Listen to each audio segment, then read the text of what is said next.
Good afternoon, everyone. This is Jack Ewell with the Jefferies Aerospace and Defense Equity Research Team. We're moving on to our next session on the fourth annual Innovative Aerospace Summit. The next session will be Surf Air Mobility, and we're lucky enough to have Deanna White, CEO, and Oliver Reeves, CFO. Thank you both very much for joining us. Looking forward to having you guys on the summit. I think I'll kick it to both of you just to kind of give your quick bios, and then we can jump in the Q&A. Sure. And thank you for inviting us, Jack. I'm Deanna White. I've been years in aviation with a commitment to transforming flight. I've been with Surf Air 6 years, and before that, I was the CEO of Whisk, where I led the business operations and commercialization of an R&D eVTOL aircraft program. Prior to that, I served as the CFO and the CEO of Bombardier Flexjet. Hi, Jack. I'm Oliver Reeves. I'm the CFO of Surf Air Mobility. I've been the CFO since 2024. Prior to joining Surf Air, I was the Chief Strategy Officer of Xinuous, which is the developer and licensor of UnixWare and the Open Server operating systems. So a software background. That's great. Well, I appreciate the background. And with that, maybe we can jump right in the Q&A. I think just to start off, it'd be great if you could just tell us a little bit more about Surf Air Mobility, maybe for those a little bit less familiar on the call, just discussing the company a bit, the markets you're operating in, and maybe the competitive backdrop right now and what differentiates Surf Air. Yeah, thanks, Jack. Surf Air Mobility we're building a leading air mobility platform to transform flight. Today, we operate three interconnected businesses that operate within regional air mobility and also support the development of a platform. We are one of the largest commuter airlines in the US. We have a decade of experience flying short-haul route networks, both in the US and the inter-islands of Hawaii. We also have an on-demand private charter business supported by a network of over 440 operators that help satisfy the demand from our customers. In addition, we're building a digital infrastructure called SurfOS that will enable our air mobility platform. And we're building this in a partnership with Palantir. They're one of our largest shareholders in helping us deliver this product to ourselves and the marketplace. In fact, Liam Fayed, our co-founder, recently presented our BrokerOS first commercially viable product at the AIPCon last week. That was an exciting moment for us. Surf Air's Palantir relationship is one that's exclusive with respect to the configuration and sale of software to Part 135 operators and brokers within the regional air mobility space. Lastly, it is our vision to adopt next-gen aircraft into both our operations and into the platform that we're building for air mobility. That's a great overview, and I think, a great place to kick off. And it sounds like a lot of, exciting happenings right now at Surf Air.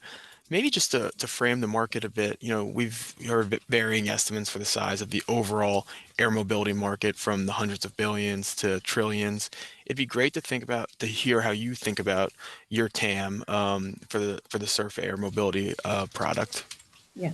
So we operate our businesses in a unique segment of that marketplace. We focus on short-haul regional routes. We believe regional flying is where the next growth segment will be for broader aviation because of the introduction of electrification technologies and AI-enabled software. It's going to happen first there in the smaller aircraft space. We are very excited to be positioning ourselves at the center of this market, both not only as an operator, but as a technology provider for this space. Surf Air has a platform anchored by SurfOS that's targeting charter aviation, scheduled airline services, and the MRO aftermarket for smaller aircraft. And we believe this represents an estimated 156 billion global opportunity for Surf Air with our products and our services. So we're real excited about that. That's very helpful framework to think about the market. I know you've recently shifted your electrification strategy from developing an electric powertrain for the Caravan to a partnership with Beta Technologies. It'd be great to hear how, this partnership fits into your go-to-market strategy for electric aviation. Sure, great. So in March of this year, we announced a strategic partnership with Beta Technologies. In that, we placed a firm order for 25 all-electric Beta aircraft with an option for 75 more. We are also designated as Beta's launch operator for commercial passenger electric service. The order includes both CTOLs and VTOL variants and also cargo and passenger configurations. Surf Air will become Beta's exclusive MRO in Hawaii, where we intend to have as our launch market. Hawaii is a really great market to launch electric aircraft because of the short haul nature of all the interline flying that we do there today. We've had many years to develop an operating foundation there with revenue generating flights today that we can introduce a Beta aircraft into. We're going to be starting demonstration cargo flights this month, and ultimately we'll be doing passenger service on these electric aircraft in the future. This Beta relationship remains central to our ambitions to adopt next-gen aircraft, and it preserves our first mover position in commercial electric aviation. It allows us to eliminate the need to invest over $100 million in the electrification powertrain project that we had previously. Oh, that's great and makes a lot of sense, and appreciate the examples with the inner island in Hawaii. I'll definitely, be keeping an eye on that. Sounds like a great test case for kind of this next phase here. Definitely. Um, and then, maybe just from a higher level, I know, for much of the past decade, the advanced air mobility sector has been defined by the race to develop that next generation aircraft. And, you know, as we're kind of coming towards that reality of a commercial product, the critical question will be who can successfully operate one. And it would be great to hear how you think Surf Air fits into answering that question. Well, we're definitely in line to operate those. All the work we've done building our operational discipline over the last decade. Also in developing SurfOS, it will help power the platform that will help make this electric new next generation come to life, creating a real network for revenue generating flights. And we're in a great position to help transition to electric aviation. This transition mirrors what Surf Air Mobility has done on their own. We're moving from a regional airline model to an aviation technology platform. We're going to be Beta's designated launch operator, which means we'll be one of the first to carry passengers commercially on electric aircraft. And by doing that, we'll be able to demonstrate the impact of the improved unit economics at scale.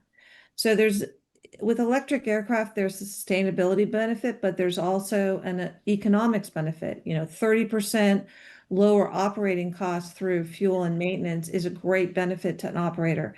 That's a massive number for a regional operator like ourselves, particularly in a world where, fuel prices are very volatile today. Those economics can be extremely transformative to an operator. Oh, absolutely. And that kind of segues just a follow-up I have on that on fuel, right? Like today looks a lot different than it did in January and February from a fuel perspective. And even though it's, come down a little bit last week and then volatile again this morning, I'm sure just that volatility in fuels kind of, it's like you've become even probably more convicted in your choice of moving to electric, given given the savings. I was wondering, like, does that kind of increase your appetite? I know you have 75 options for kind of leaning into electric as your next gen aircraft. It definitely does. I mean, it definitely has a big impact. Fuel has such a big impact to us, and the volatility does. But it's not just the electric aircraft. We're building AI-enabled tools for the business, and we recently launched an AI agent that was able to help optimize how we procure fuel within our own business and really help our business do that in real time. It was something we launched in the first quarter that really helped out with the problem. So software technology, not just electric aircraft, will really help operators with how they manage fuel and how they manage any of the challenges that come about in the future for them. Absolutely, and that's great to hear. And maybe just building off that and turning to the software product. With Surf OS, kind of what's the long-term vision for the operating system? How do you guys think about the evolution, of your software product? So SurfOS, it's an AI-enabled software. It's operated and powered by Palantir's Foundry. We're developing products that don't exist today. Today, you have a fragmented ecosystem with brokers and operators, and we're going to be creating the product that will create a distributed network within brokers, operators, aircraft owners, passengers, where they can all benefit from one place where there's coordinated supply and demand on one single operating system. Operators will be able to use this product to reduce costs and improve fleet utilization. Owners will be able to maximize their aircraft assets and returns on those. Brokers will be able to source the aircraft better to satisfy their customers' demands. And passengers are going to have more real-time availability to and transparency to competitive pricing for the flights that they're trying to access.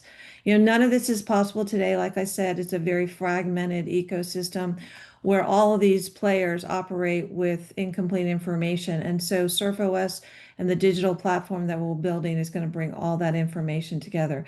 And what's interesting is we have used our own airline operations and our own charter brokerage to be the showcase and the showroom for the technology. We've essentially been the first customer for this product, and we've been able to reap the benefits and seeing the improvements we've had within our own business as we've implemented these products. That's a very helpful rundown of SurfOS. And I know you had recently announced your first enterprise customer.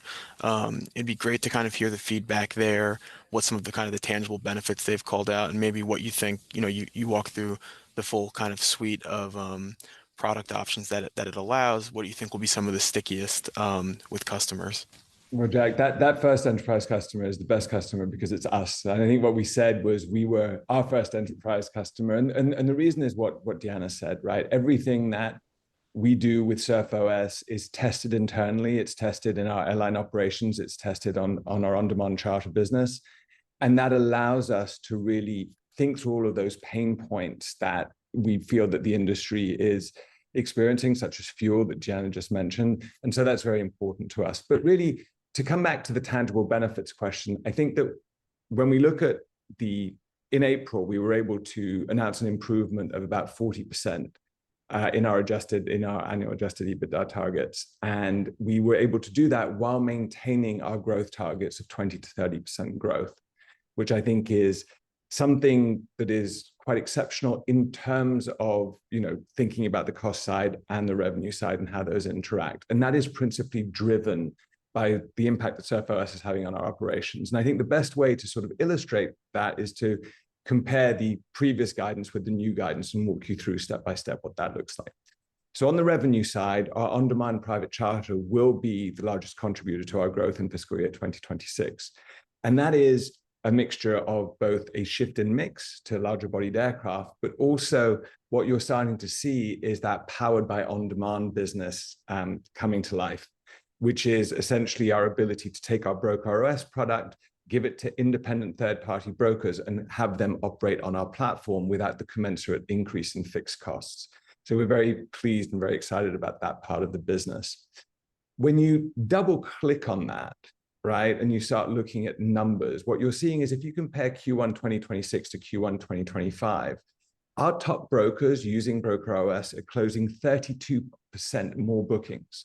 Our quote to close time has improved 57%, and 40% more payments are being processed on our platform.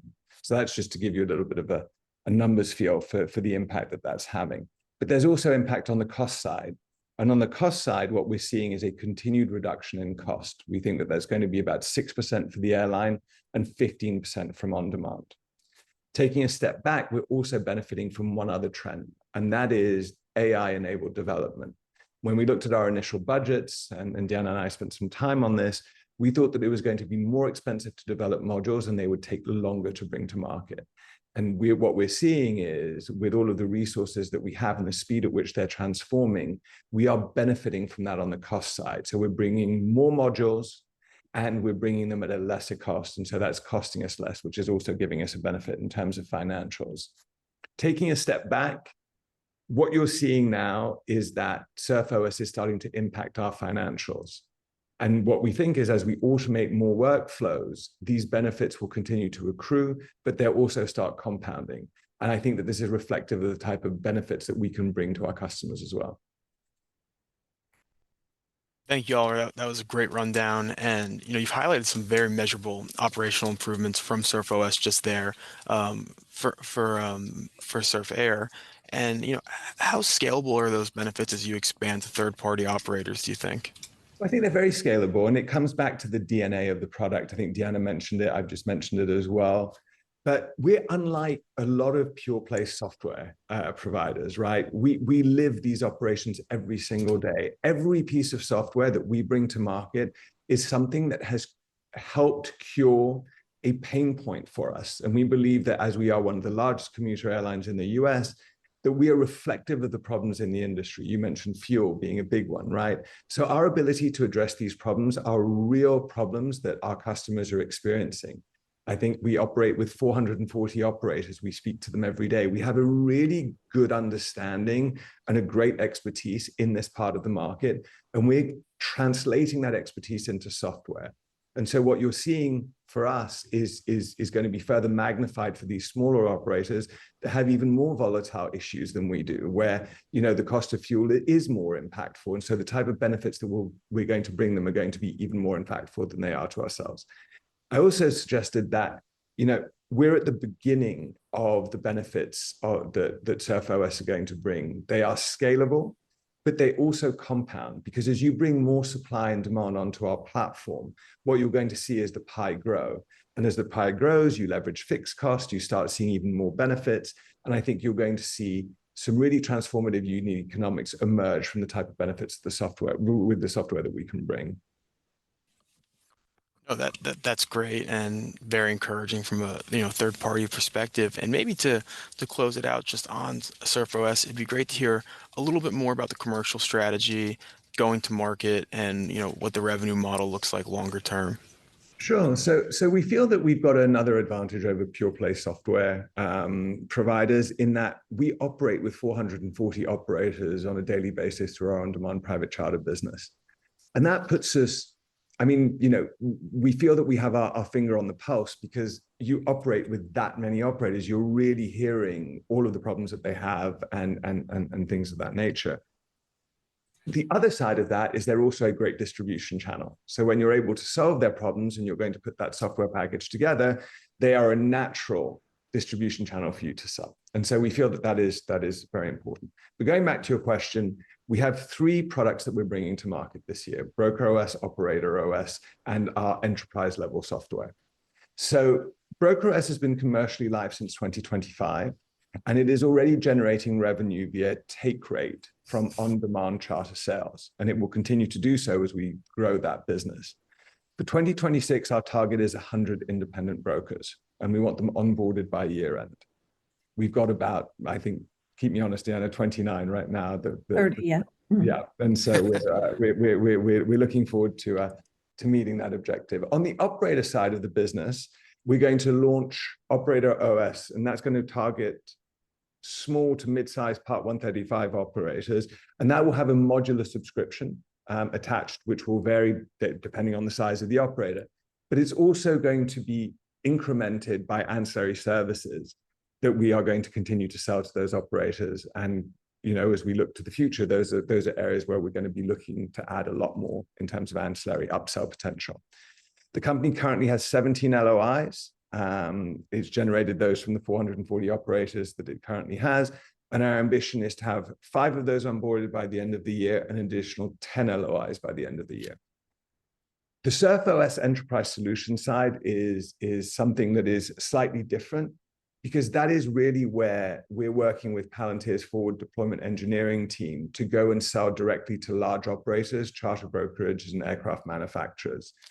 And what we've said there is that, we're having conversations, and our 2026 target is the first multi-year, multi-million-dollar enterprise contracts for that Surf OS, which is a special deployment, a customized deployment of our software suite. Oh, that's very helpful and a great rundown, kind of the future commercial strategy. And maybe to kind of a related point, you mentioned AI numerous times. It would be great to just maybe put it into one answer of, how Surf Air is utilizing AI.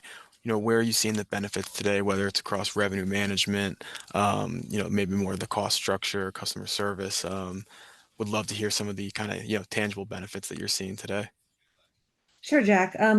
All of our live operational and commercial data is organized via Palantir's Foundry, and that it provides us an AIP, underlying AI infrastructure, for which we are able to develop AI agents that can use that data to autonomously optimize critical workflows within our business.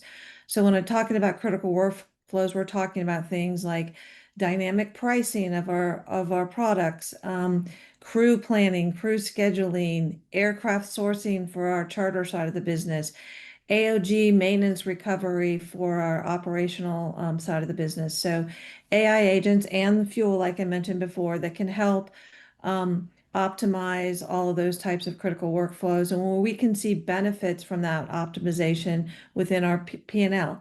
But it's not just the AI tools that we're developing, it's how we're developing them. So as Oliver mentioned, we're accelerating the development process of our products through using AI tools. We are able to reduce the development cycles for SurfOS and accelerate the deployment of that. We've done that so far within our own business, and we'll be able to do that with our commercialization of the product third parties. And this is allowing us for faster product releases at a lower cost. And those outcomes that are developed by that tool show up in our P&L faster. And when we sell these products to third parties, it'll do the same for them. No, that's great. It sounds like it's already, helping boost the bottom Definitely. line, which no, that's great to hear. And just one follow-up I had as kind of as we've talked through, with the eventual delivery of the beta aircraft. I know Inner Island Hawaii is kind of the most first use applicable test case. Does that aircraft, does the range fit the rest of Surf Air's current network? And maybe what are some of the other early parts of your network that you'd be wanting to deploy that aircraft on? Yeah.